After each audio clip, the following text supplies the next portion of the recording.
Hi అండి. అన్నం పొంగిపోయింది. So, అన్నం మెత్తబడిపోయింది. సో, అన్నం మెత్తబడిపోతే ఏం చేయాలి? ఎవ్వరు తినరు. తినని దాన్ని మనం యుటిలైజ్ అయితే చేయాలి. అన్నం చాలా చాలా మెత్తబడిపోయింది. అందులో నేను కొంచెం బొంబే రవ్వ వేశాను. బొంబే రవ్వ తెలుసు కదా! బొంబే రవ్వ మనం ఉప్మా చేసుకుంటాం. బొంబే రవ్వ వేశాను. అలాగే బియ్యం పిండి వేశాను.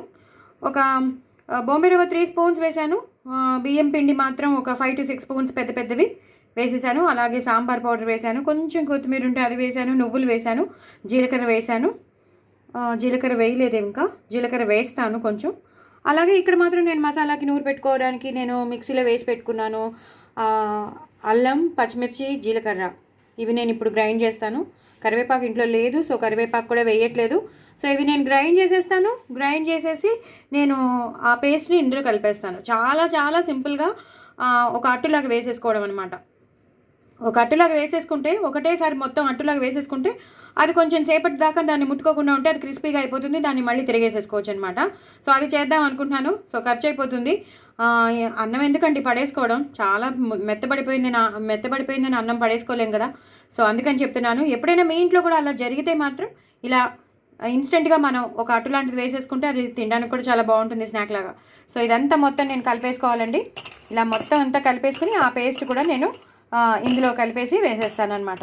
సో మిగతా ప్రొసీజర్ నేను చూపిస్తాను. తగినంత ఉప్పు వేసుకోవాలి, అది కూడా ఒకసారి మీకు చూపించేస్తాను. దీనికి సరిపడంత ఉప్పు వేయాలి, అంతే చాలండి. వేసేసి దీన్ని ఆ పచ్చిమిర్చి, అల్లం పచ్చిమిర్చి పేస్ట్ని ఇందులో కలిపేస్తాను. ఓకేనండి. మిగతా ప్రొసీజర్ని మీకు మళ్ళీ చూపిస్తాను.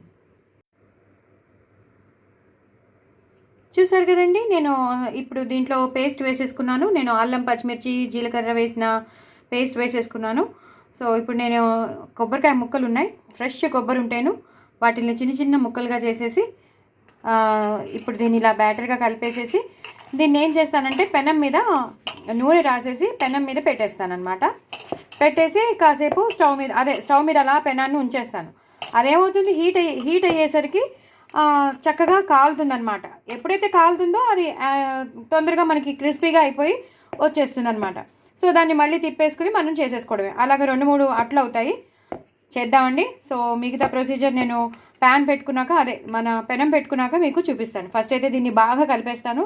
బాగా కొంచెం నూనె వేసి కలిపేయాలి. నూనె వేసి కలిపేసాక పెనం మీద వేసేటప్పుడు మీకు చూపిస్తాను. చూసారు కదండి, నేను ఇలా వేసేసుకున్నాను. ఇలా మొత్తం అంతా ఇలా అనేసుకోవాలన్నమాట. పెనానికి నేను నూనె వేసేసాను. బాగా నూనె వేసేసి మొత్తం అంతా పరిచేసాను నూనె. ఇప్పుడు కొంచెం ఇలా తడి చూపించుకుంటూ దాన్ని కొంచెం ఇలా అంటూ ఉండాలి. మరీ పలచగా చేసుకోకండి, రాదు. కొంచెం దల్సరిగా ఉంటేనే మనకి తీయడానికి వస్తుంది, అది కాలుతుంది అనమాట. సో ఇలా చేసేసుకోవాలండి. ఇలా చేసేసుకున్నాక పెట్టుకుంటే ఇలా పెట్టుకోండి, లేకపోతే అవసరమే లేదు. సో దీన్ని నేను ఇప్పుడు స్టవ్ మీద పెట్టేస్తాను. స్టవ్ మీద పెట్టాక మీకు చూపిస్తాను. చూసారు కదా, ఇలా స్టవ్ మీద పెట్టేసుకున్నాను. ఇలా మొత్తం అంతా సైడ్స్ అంతా చక్కగా నూనె వేసేసుకోవాలి. మీకు కనిపిస్తుందా అండి? ఇలా సైడ్స్ అంతా వేసేసుకుని ఈ మనం చేసుకున్న హోల్స్ ఉన్నాయి కదా, ఆ హోల్స్లో కూడా వేసేసుకుంటే అన్నిటికీ వెళ్తుందన్నమాట నూనె. ఇలా మొత్తం అంతా ఈ సైడ్స్ అంతా వేసేసుకోవాలన్నమాట. దాన్ని కదపకుండా కాసేపు అలా ఉంచేసుకోవాలి. సిమ్లో పెట్టుకుంటే సిమ్లో పెట్టుకోండి, లేదా మీడియంలో పెట్టుకోండి, హైలో మాత్రం పెట్టుకోవద్దు. ఇది బాగా కాలాక అప్పుడు నేను మీకు చూపిస్తాను. తిప్పేటప్పుడు మీకు మళ్ళీ చూపిస్తాను. చూసారు కదండి, నేను ఇందాక అట్టు వేసాను. అట్టు వేసుకున్నాక బాగా కాలాక చూసారు ఎంత రెడ్గా కాలిందో. చాలా రెడ్గా కాలింది చూసారా. అలాగే రెడ్గా కాలాలి. అందుకే తొందర పడకూడదండి. కొంచెం టైం పట్టే ప్రాసెస్ కాబట్టి అస్సలు తొందర పడకుండా రెడ్గా కాలాలి. మీడియంలో కానీ సిమ్లో పెట్టుకుని అలా కాసేపు వదిలేయాలి. నేను చెప్పేది ఏంటంటే దాన్ని అలా వదిలేయాలి తప్ప అయిపోతుందా అని మనం అనుకున్నాం అనుకోండి, అది మొత్తం చిరిగిపోతుంది. సో చాలా పేషెన్స్ ఉండాలి. కొంచెం ఓర్పుగా ఉంటే మనం ఇది సాధించేయచ్చండి. సో అంత బాగా మందంగా చేసుకున్నాం కాబట్టి చాలా బాగుంది. సో దీన్ని అలా కాసేపు వదిలేస్తాను. అయిపోయిందండి, ఈ అట్టు అయిపోయింది. నేను ఇంకో అట్టు వేసుకుంటున్నాను. యాక్చువల్లీ రెండు పెనాలు ఉన్నాయనుకోండి, ఇంకో స్టవ్ మీద పెట్టేయచ్చు. నా దగ్గర ఒకటే ఉంది కాబట్టి నేను ఇది తీసేసి ఇంకో 5 మినిట్స్ పడుతుంది. ఇది తీసేసి నేను మళ్ళీ ఇంకోటి వేస్తాను అనమాట ఇందాకట్లాగే. సో నా ఛానల్ని సబ్స్క్రైబ్ చేసుకోండి, సపోర్ట్ చేయండి, ఇంకో నలుగురికి షేర్ చేయండి, ప్రమోట్ చేయండి, కామెంట్ బాక్స్లో పెట్టండి. ఇలా మేము కూడా చేసుకున్నాం, చాలా బాగా వచ్చింది. అన్నీ యూటిలైజ్ చేసుకోవచ్చండి, ఏది మనం పడేయకూడదు, అన్నీ యూటిలైజ్ చేసుకోవచ్చు. అన్నీ యూటిలైజ్ చేసుకునేవే, ఏది వేస్ట్ కాదండి. అన్నం మెత్తబడిపోయినంత మాత్రాన అన్నాన్ని మనం పడేయలేం కదా.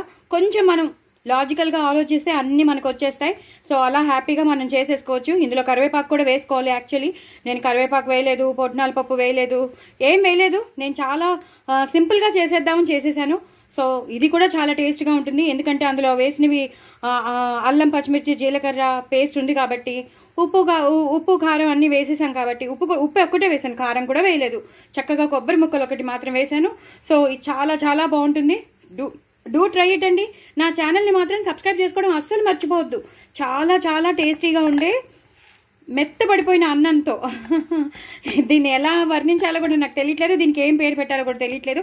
మీరు ఎవరైనా ఉంటే కామెంట్ బాక్స్లో పెట్టండి. దీన్ని మెత్తబడిపోయిన అన్నాన్ని హ్యాపీగా పడేయకుండా చక్కగా అట్టుగా చేసుకున్నది. చాలా చాలా పెద్ద పేరు కదా. సో దీన్ని లెఫ్ట్ ఓవర్ అని కూడా అనుకోవచ్చు.